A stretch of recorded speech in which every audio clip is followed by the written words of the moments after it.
Good evening, everybody, and welcome to Story Hour once again. I'm your host, Daniel Marcus. My co-host is Laura Blackwell. I hope that you're all healthy and safe, taking care of yourselves and taking care of your loved ones.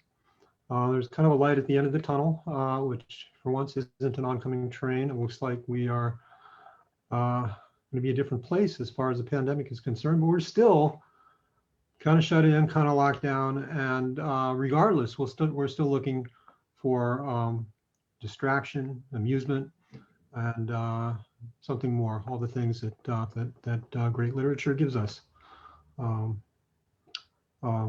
So Story Hour turns to kind of an ancient and time-honored form of entertainment, which is sitting around the fire, telling each other lies. So every week we have two authors, about 30 minutes each, doing exactly that. Just minimal self-promotion, although we're all writers, so there's a little bit of that, but no Q&A, just the goods, just the stuff, just story.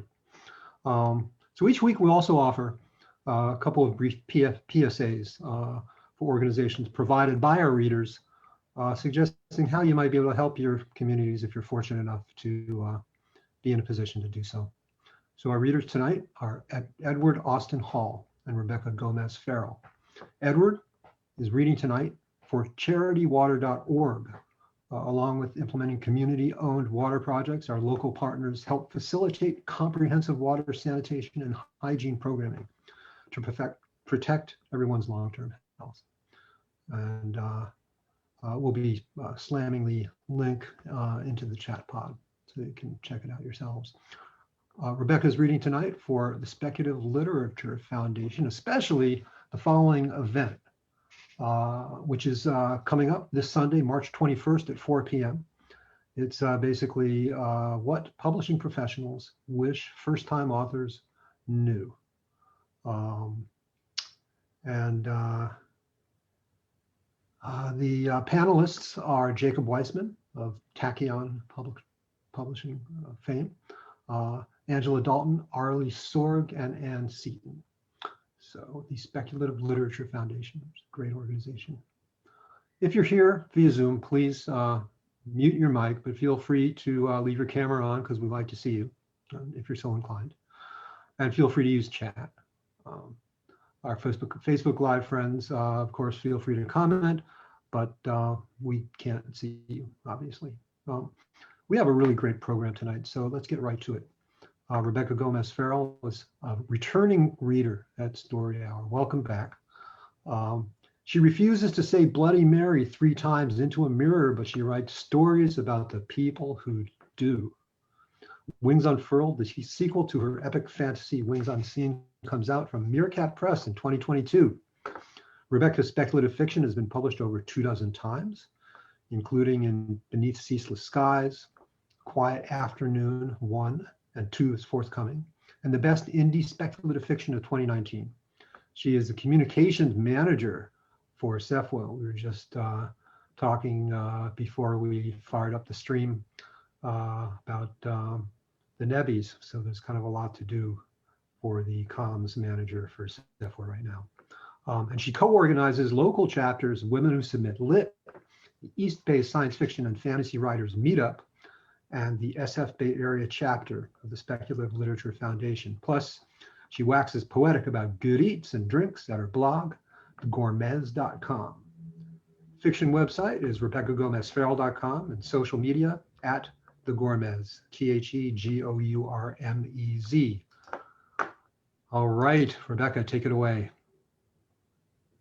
Thank you, Daniel. When you were reading my bio, it sounded like 24 sounded like 2000 to me, and I was like, wow, over 2 short stories. I am doing really good. That's amazing.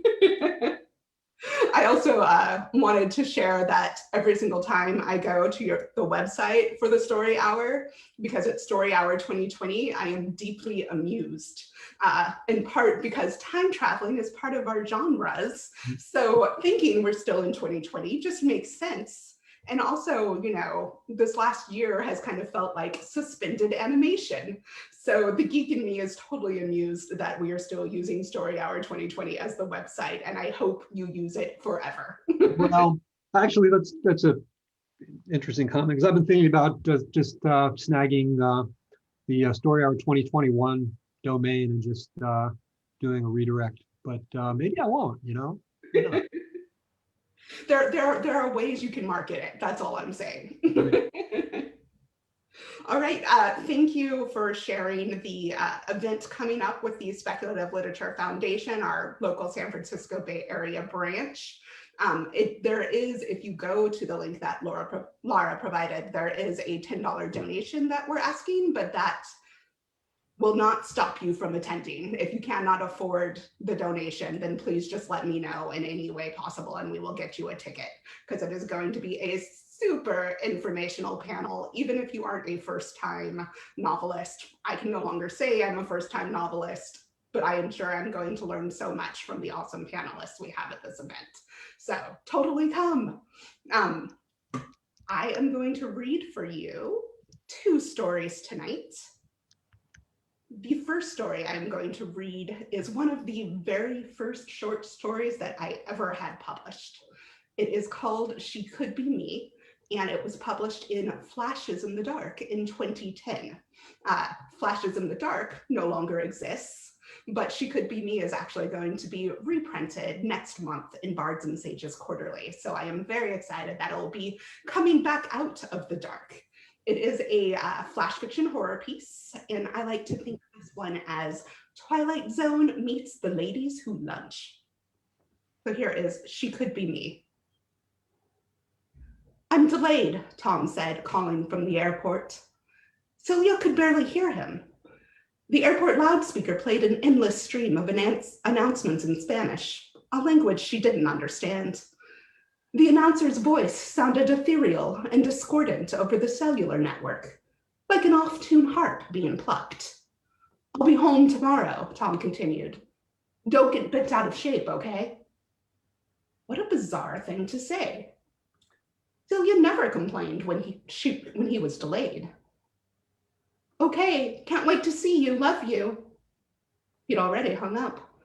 She tossed the phone in her purse and shut the car door, hoping the coming storm would hold off a bit longer. A lightning bolt struck across the street and Celia jumped. She could have sworn it hit the empty bus stop, but there were no sparks or smoke coming off its metal roof. She reached inside the car for her umbrella while the thunder clapped. A flash of color caught her eye. A woman at the bus stop wearing a skirt splotched with red like the peel of a blood orange. Her hair, the same hazelnut brown as Celia's, fell to her shoulders and obscured her. Her skin tone also matched Celia's, tanned to a light bronze that appeared gaudy against the bright skirt. She could be me, Celia thought, except the woman was at least a decade too young, and Celia would never wear an orange skirt. The way she stood was familiar, though, slumping to the left like Celia sometimes did, one leg shorter than the other. The woman's fitted white blouse seemed a size too small, made her appear distorted, poured into it and about to seep through the seams. She looked up and Celia turned away, not wanting to be caught staring. She didn't want to see what stared back either. Celia shook off goose flesh as the first drops of rain fell, and she hurried down the street to meet her friend, Dorothy. The doorman at Chez Mare smiled. He had a chipped tooth in the same place as the one Celia had broken in the Bahamas last spring. That's strange, she thought. She lowered her sunglasses to get a better look, but the doorman had turned to the next patron. She considered waiting outside a moment longer, maybe asking him a question. But the wind grew more frigid by the second. Besides, her unease was nothing a martini and girl talk couldn't fix. The dining room was as hazy as her remembrance of life before day drinking. Celia figured her eyes needed to adjust to the light. She blinked a few times, then spotted Dorothy talking on her cell at a nearby table, gesturing wildly as always. Celia smiled at her gray-haired friend. the only one in their circle who eschewed hair dye, claiming she had nothing to hide. Celia slipped into the opposite chair. "I'm here," she whispered. Dorothy nearly lurched out of her seat. "Oh!" For a moment, she paled like she'd seen a ghost, but recovered post-haste. "Hank, darling," she spoke into the phone. "I need to go. Celia's here now. Can't wait to see you. Love you." Funny, Celia always ended her calls to Tom the same way. Dorothy closed the phone and hugged her over the corner of the table. "It's not like you to slip in so quietly. How are you?" Celia soaked up the warmth and charisma that emanated from her friend. Dorothy could make a tiger forget it was in a cage if she wanted to. "I'm fine. It's been a weird day, though. I think this horrid weather is getting to me." "Well, you'll have to tell me all about it after we order." Dorothy motioned to the waitress. "2 cosmopolitans, please." The waitress nodded from the bar. Dorothy leaned forward to pat Celia's hand. "So, tell me what's going on." "Well, it started with an odd phone call from Tom a little while ago." Dorothy peered over the top of her cat-eye glasses. "Do you think he's cheating on you?" "What?" Celia recoiled and felt a sharp pain above her brow. "Why would you say something like that?" Dorothy turned red. "Oh, I'm sorry. I didn't mean to suggest that. Well, I'd never suggest such a thing." Her voice oozed contrition. "I was only joking." The pain above Celia's brow spread to her temples. "No, I'm sorry." Of course, Dorothy would never seriously imply something like that. "I'm out of sorts today, I think. Tom sounded a bit off, that's all, like something had happened." "Where is he?" "In Peru. He just finished up a research project near Lima." Dark spots obscured the edge of her vision. She must have something in her eye. "Sounds fun. You know, we just got back from the Bahamas on Monday." Celia had not known that at all. The waitress placed 2 cocktail napkins on the table, followed by their drinks. They were saffron tinged, as though the bartender had added blood orange juice in with the cranberry. "Didn't we order cosmopolitans?" Celia asked the waitress. The woman's voice sounded tinny, as Celia's often did in the morning, a sleepy vise cutting her off from her lower register. "Those are cosmopolitans. Can I get you anything else?" She shook her head no. It pulsed as though she'd already had too many drinks, though she'd yet to take a sip. The waitress sauntered away, her feet clomping on the floor. She wore a pair of cream loafers, the twins of one Celia had bought on sale last week. Celia's breath caught in her chest, and a strand of her shoulder-length hair stuck to her bottom lip. "Celia, you were not yourself today." Dorothy's eyes filled with concern. Celia croaked out the words. "No, I'm not." But everyone else is, she thought, as the nebulous patches in her peripheral vision spread, sweeping away the lights of Chez Mare. The color drained from Dorothy's face as Celia's head hit the table with a thunk. Her last thought was of a blaze of lightning and ducking into a bus stop for shelter to take a phone call. Tom had said something, hadn't he, about one of his vapid grad students before the end. That is the end of She Could Be Me. I have one more story for you, but I'm going to take a sip first.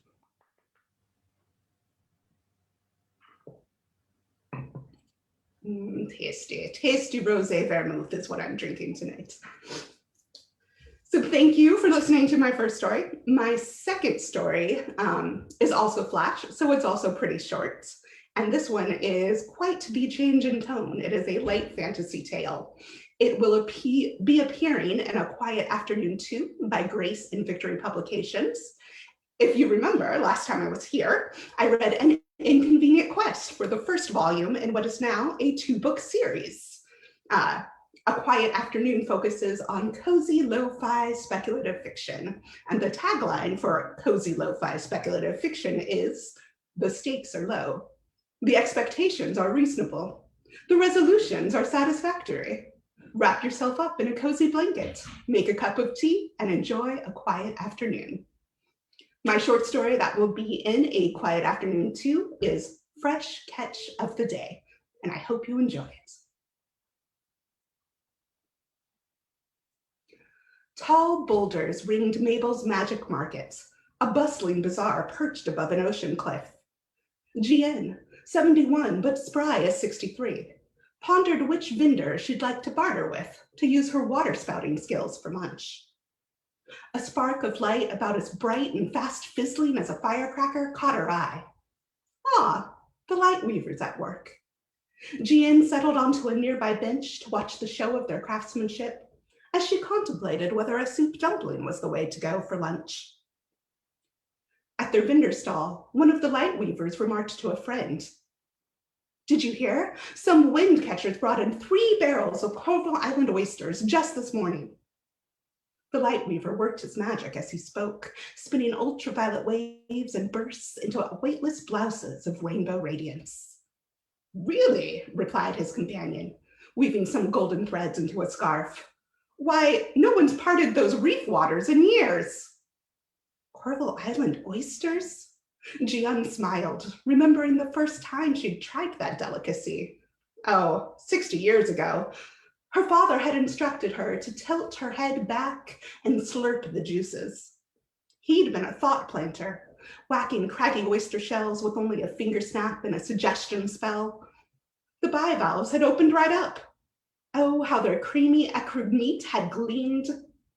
The slimy, chewy texture had reminded young Jian of melted taffy. To open a second one, she'd tried planting a suggestion on the oysters herself, and failed, as she always did. Jian had never been able to pull off magic more finessed than shooting water from her fingertips.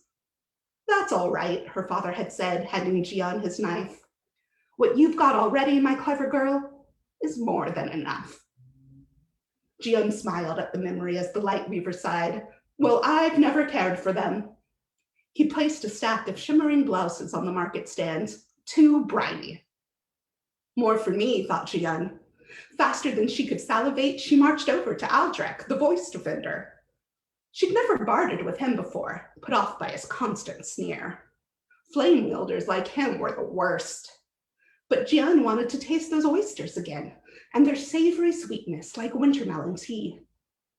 "I can refill your seawater buckets," she offered him. "Keep them fresh, or rinse your counters, whatever you'd like for half a pound raw." Aldrich scowled derisively. "You're a puddle tosser, huh? Isn't that a children's trick?" Jian narrowed one eye to a peephole's width. "Do I look like a child to you? How dare this barely a man insult her? Flame wielders were the worst. All she wanted was to relive a memory of her father. What gave Aldrich the right to deny her that?" Before she knew it, Jian had tossed a puddle over his coals. A steam cloud erupted. For a blink, Aldrich cowered, not having expected such behavior from someone of her advanced age, no doubt. Once recovered, he crossed his arms in refusal. So Jian tossed a few choice words his way next, then scuttled off to find something else for lunch. Moments later, Mabel, the market's owner, handed Jian a heap of grilled shrimp on a buttery toasted roll. In exchange, Jian refilled Mabel's buckets from her freshwater taps, uncurling her fingers to release the flow. Then she bit in, savoring the sandwich's sprinkled marjoram, while stewing over the earlier incident. Yes, her progress in magic had stalled at the elementary level, but Jian had never resented that. Rather, she'd learned to wield it well. This younger generation lacked imagination.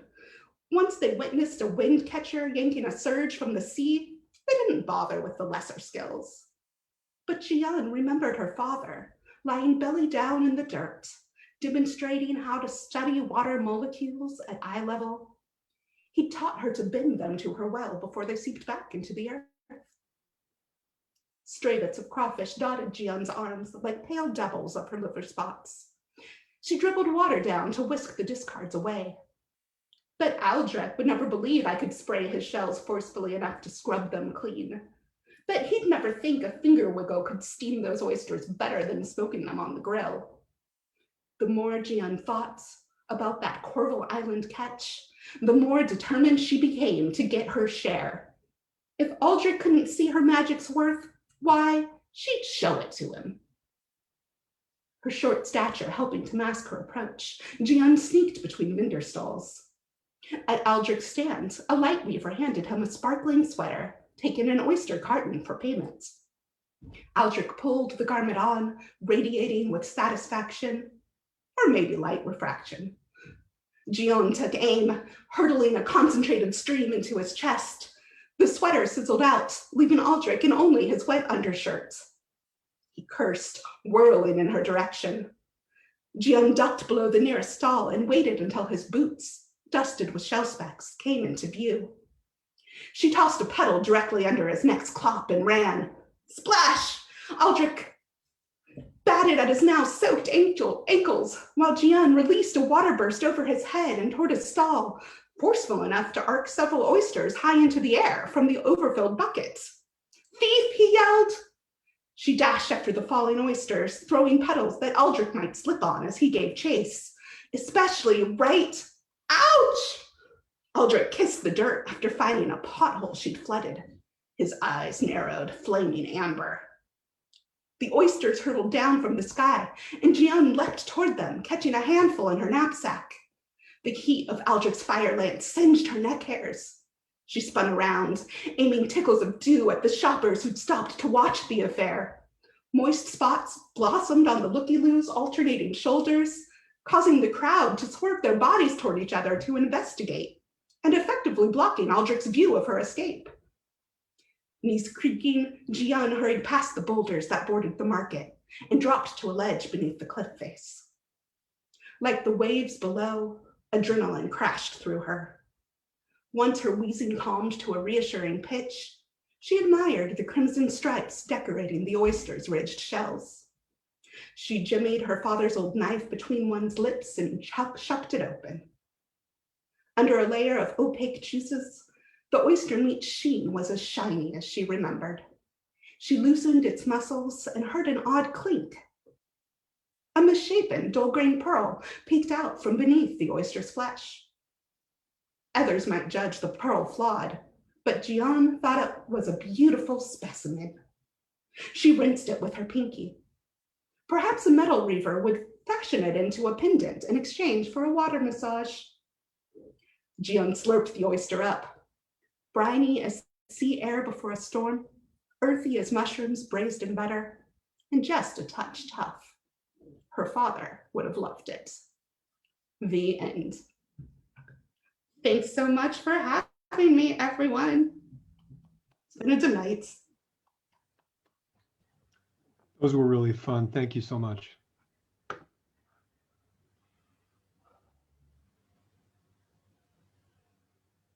We're having the customary moment of context switching to pause, shift gears, ready for our next adventure. Right. Ed Hall serves as copy editor for the Atlanta-based Art Papers magazine. He's also contributed to the publication of a 2017 issue on visionary author Philip K. Dick. As Edward Austin Hall, he co-edited the 2013 anthology Mothership, Tales from Afrofuturism and Beyond, which the magazine of fantasy and science fiction suggested might be one of the most important anthologies, SF anthologies of the decade. His first novel, Dread Isle, was published by Gumbo House in December 2020. Dread Isle, there it is. All right, thank you, Ed. Take it away, man. Thank you for inviting me. I'm going to start out somewhere significantly darker and swerve places that might warrant trigger warnings. There are references to rape and description of a sexual assault ahead, so be warned, and I'll repeat those as we go.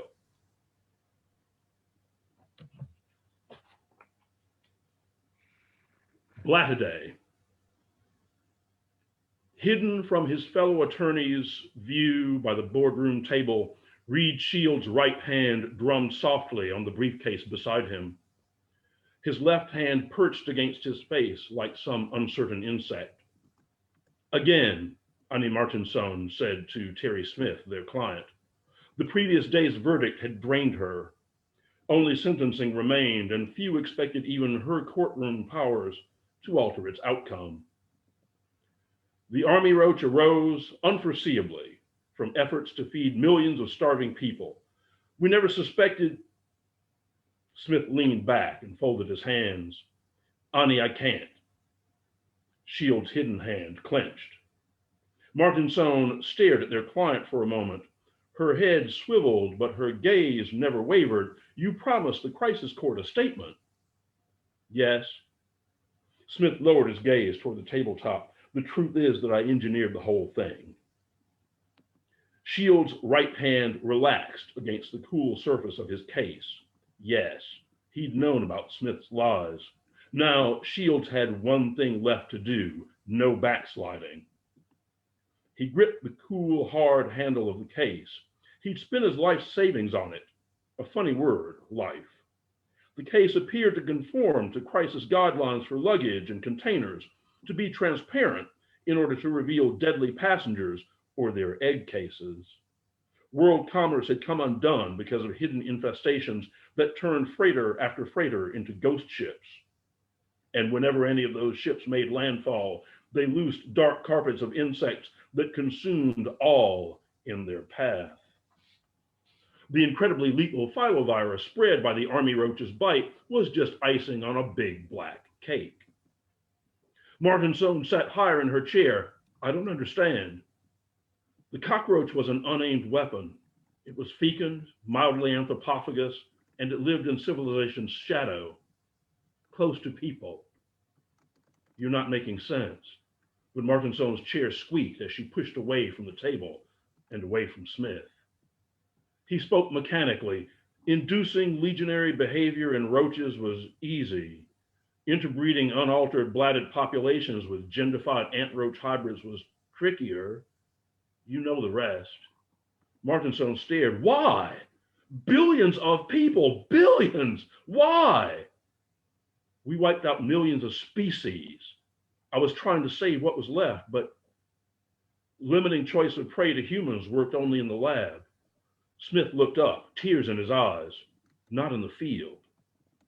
Shields placed his briefcase on the table, which means you murdered my wife. The court may be determined to let you live in some Antarctic prison, but not me. Meet your little saviors. He opened the case. Mandibled bits of gleaming darkness boiled forth to swarm them all.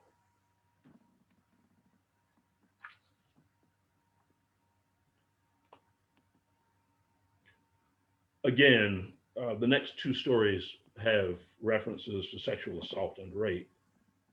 American Hells. After Huey stole himself a new car, but before he had scrapped the old one, he found a body in the trunk of his fresher felony. His immediate impulse was to swap the vehicle's places and straightaway turn this Caprice Classic cum meat wagon into a cube. He knew it was headed that way anyway, like all the bathtub mobiles he stole. A proper car thief would wag his head over such regular waste of perfectly strippable, resaleable, remunerative parts. Huey's ill-gotten automotive gains came via a less tortuous road. He got something else altogether from crushing the cars of Atlantans who, he liked to imagine, were at that moment struggling to make sense of re-revised MARTA schedules. As he stared at what smelled like, and certainly resembled, a corpse, it opened one begrimed eye. Huey slammed the trunk lid shut. He looked over one shoulder, then the other. In a voice audible only to himself, he said, I am nobody's hero. 11 months and some days later, he lay nude in bed, and next to a very uncorpse-like body, a fleshy piston hid between the two of them. Nickel for your thoughts? Isn't it supposed to be a penny? Inflation. This is late capitalism we're trying to survive here. For a moment, silence hung in the air amid a scent like Bradford pears in heat. Just thinking about the way we met. God, it's almost a year, isn't it? Maybe we should celebrate. I thought we were doing that already. Shows what you know. This is exercise. Now, where's my nickel? I'm short. Pay you later? You could work it off. You're on. No, you are. Huey shoved the rounded tip of the spade between the flattened ruins of a dog and the macadam of Adams Street. Flies swarmed. The rasp of metal against asphalt echoed amid the mid-century brick homes. A woman, mostly hidden by a low fringe of green, prairie dogged into view. From out the gate, she squinted at him through glowing, damp air. As the woman rose from all fours and tugged off clay-stained gloves, her mouth widened.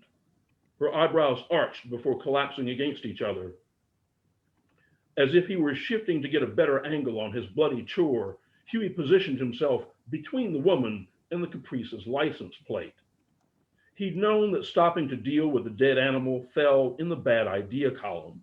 What happened in the next minute or two would determine whether acting on that compulsion would also land in the things to do to avoid going to jail column. Oh no, the woman said. I think it's the Maynard's dog. I hadn't noticed it. Can't stand seeing him in the road this way. I'll put it on the easement. Huey flexed his knees to lift the carcass. He stepped toward the woman. Actually, the Maynards live. Only Huey's eyes moved. They swept from the weight at the end of his shovel and fixed upon his new partner, who left her remark half done. He stared. Right there will be fine. Still keeping himself between the woman and the tag, Huey lowered the dead dog onto a patch of clover. As he extracted the shovel, he noticed a four-leafer bent by the remains. The shovel blade now wore a mix of mud, gore, and chlorophyll. He looked back and forth at the street as if checking for bits he might have missed or dropped. A sigh leaked out of him. Well, thank you, she said. That's good of you to do. I'll let the owners know. Still looking away from the woman, Huey made a series of swift nods. He spun on the ball of his right foot and walked toward the open trunk of the stolen car. He held the spade level and raised it exactly too late. Dark muck smeared the characters on the tag. Damn it, Huey said. Oh, let me get you something for that. Huey lowered the spade into the trunk and closed the lid. No, it's okay. I was headed to the car wash today anyway. Are you sure? Yep. He smiled lopsidedly at her over his shoulder, raised his left hand in farewell, ducked inside the car, and drove slowly away. They shared the shower. I hate sharing the shower. I know, which makes it one more measure of how much you love me, right? Let me crunch some numbers and get back to you on that. Better me than you. Are you impugning my math skills? If you had any to impugn, they'd be hurt right now.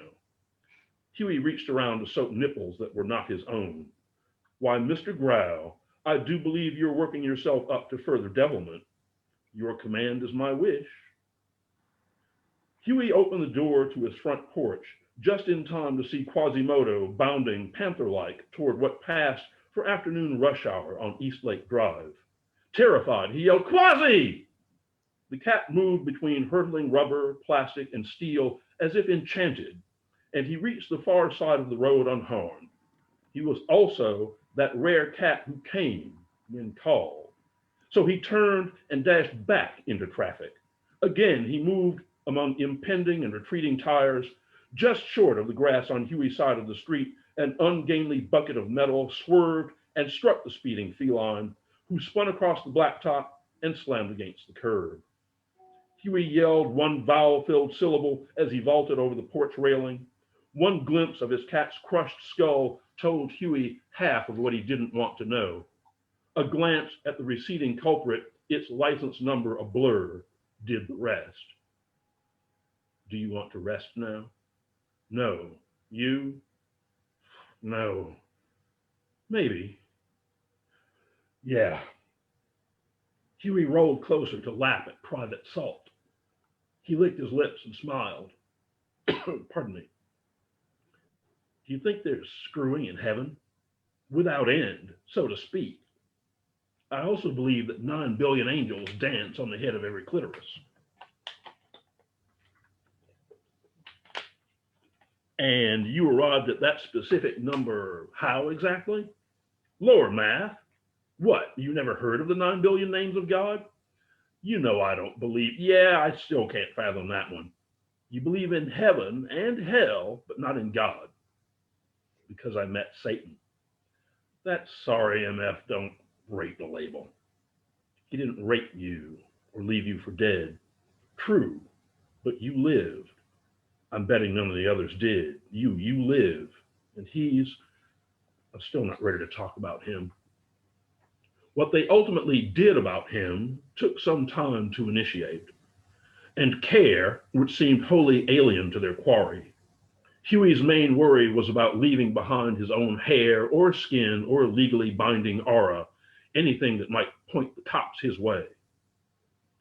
The owner of this particular Caprice Classic had shown no such caution.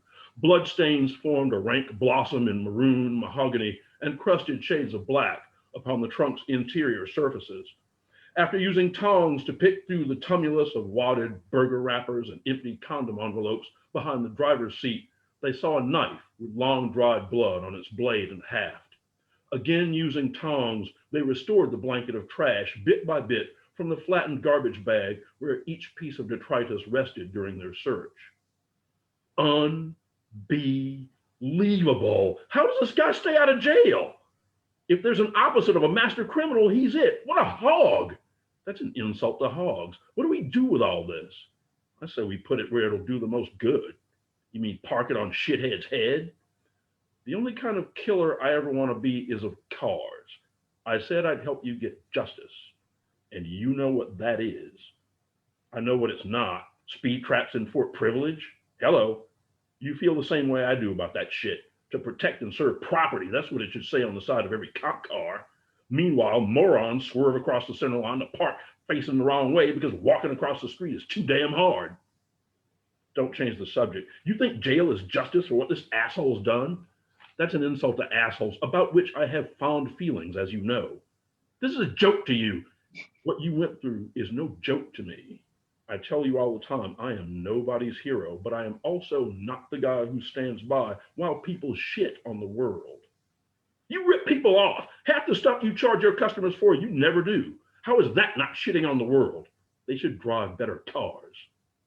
If anybody's unbelievable, Huey, it's you.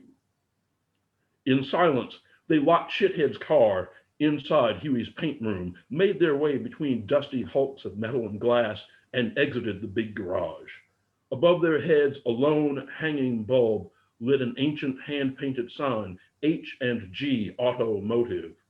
The hyphen that had once lived between the initial O and the M had flaked away years earlier. The plus sign between the H and the G wasn't doing too well itself. Below all that was a newer sign, car alarms installed and repaired. 3 fire engines came to douse the blaze at H&G later that night. Huey found out from a cop who knocked at 3:34 a.m. Once the uniform had shared the facts, Huey staggered with his burden of news back to the bedroom. Wake up, Huey said. We have to go. They shared a booth in the rear and gloom of Dinosaur. The only other people in the building were 2 graveyard shift employees, one bustling in the kitchen, another standing behind the counter. Is it safe for us to be here? It's safe for us to be no place, but being in public works for right now. Then again, we are talking about the stupidest criminal in the Western world. How can you be sure it wasn't an accident? Multiple sources of ignition is cop speak for arson. Hell, think they'll try to pin it on you? Maybe, and until Shithead is dealt with, it's not like you'd be safe giving me an alibi. The Waitron, coffee carafe in hand, wandered to their booth. More coffee, y'all? What would it take to get you to leave that with us? Just ask, sugar. The carafe settled to the tabletop. Anything else? Like a low-flying missile, the nose of a big American car crashed through the front wall of the restaurant. Huey said, "Run!" He grabbed the coffee carafe and brought up the rear of their retreat to the kitchen. As they entered, the cook stood speechless and staring out the pass-through. Huey said, "Get down!" even as a gunshot echoed outside. The cook flew backward and skidded to a stop against the sink. Huey herded the others ahead of him, rounded a corner, and twisted off the carafe cap. The swinging doors made their bump, bump, bump sound.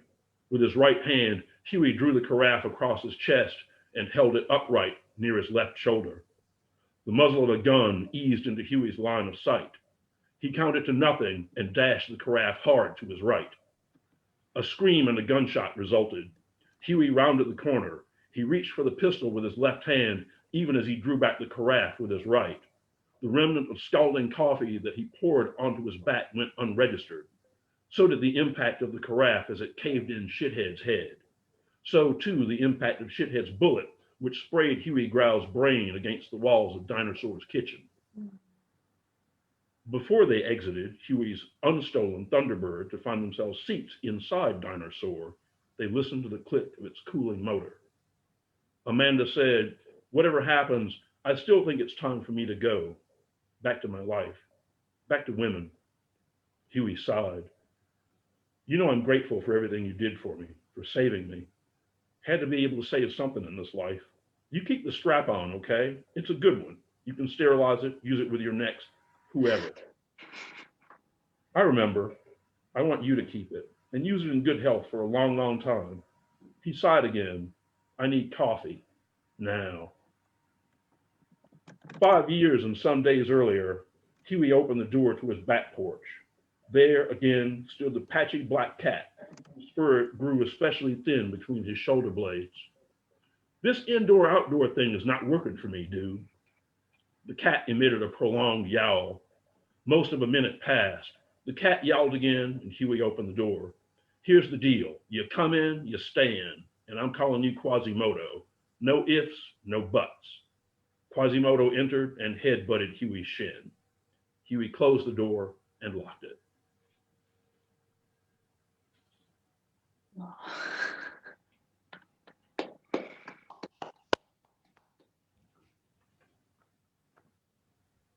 All right.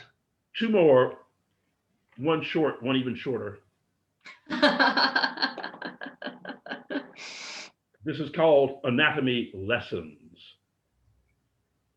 And so the sexual assaults continued.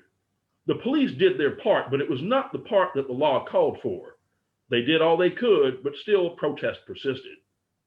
Eventually, the cops hauled in Huge. That name was the only one anyone alive knew for him, even Huge himself. His appetites had eaten him from the inside, and what was left frightened the few who tried anything like intimacy with the man. Huge's arrest was, like many made in sweeping up protesters, a mistake, but he never bothered to explain that to his captors. After an hour or so of trying to get Huge to confess to things he hadn't done, the astonishment being that the police chose the few crimes not on his resume, one beat cop decided to earn his title. "Tell me why they call you Huge, son." He raised his nightstick till it was level and wedged it against Huge's crotch. "You're not my father, much as you remind me of him." Beat cop punctuated his retort by snatching the instrument upward into striking position. Huge flinched the least bit at the withdrawal, but never blinked at his questioner. "I said, and you're not man enough to figure." Nightstick to nose bridge sent Huge toward the floor. With his hands cuffed behind him, only his battered face scraping down the painted concrete wall, slowed his fall. "How you like that, smart guy, huh? Want some more?" BC held his truncheon at hip level, parallel to the floor. Huge turned to face the policeman and smiled. "That all you got?" The upright man reddened, belted his billy club, bent, and reached around Huge's prone form. He fumbled with an unseen fly, undid a button by feel, and yanked down Huge's pants to free the dome of his behind. "Uppity bastard, I got something for your ass." "Bet you say that to all the boys, Ossifer." "Shut up." BC smiled toothily as he pulled latex gloves from his belt. He donned them amid puffs of talc and swabbed blood from one of Huge's cheeks, then spread a thin red slick between two others. He used the clean glove to draw his cudgel again.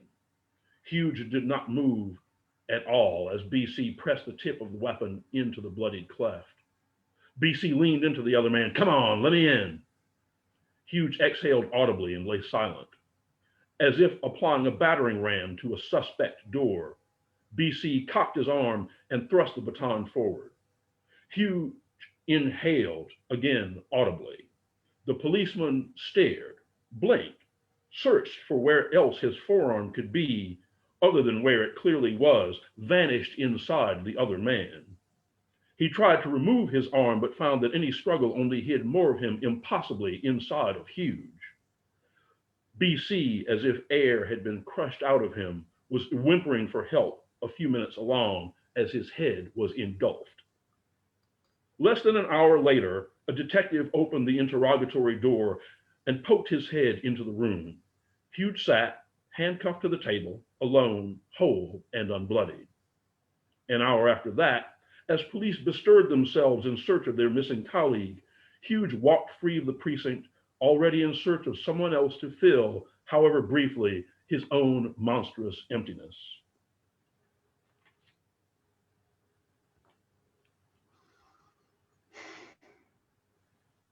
I presume that many of you here are familiar with the old Groucho Marx line, outside of a dog, a book is man's best friend. Inside of a dog, it's too dark to read.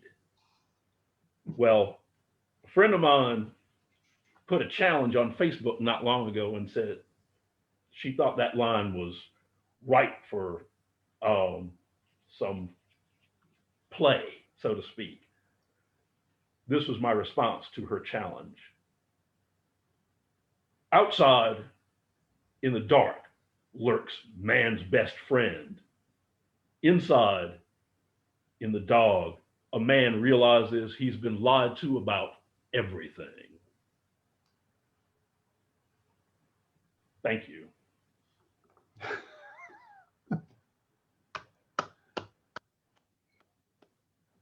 All right. Edward Austin Hall, thank you so much. Thank you for having me. Ed, could you show us your book cover again, please? Happily. And Becca, you should do the same. We do. Don't miss those moments. Dread Isle, it's a great cover. Thank Yeah. you. Becca, we need you to make some noise so the camera will go to you. And Becky, there you Yeah, go. buy my book. Yeah. It is. Second one coming out Cool. next year. Woo! Yay! And blue is the way to go. The Blue Club. Yeah.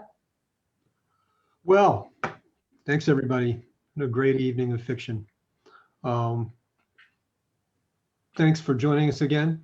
It's Story Hour. Next week, we've got Lawrence Raphael Brothers and Catherine Lundoff. Until then, stay safe, be well, and come on back. Good night, folks.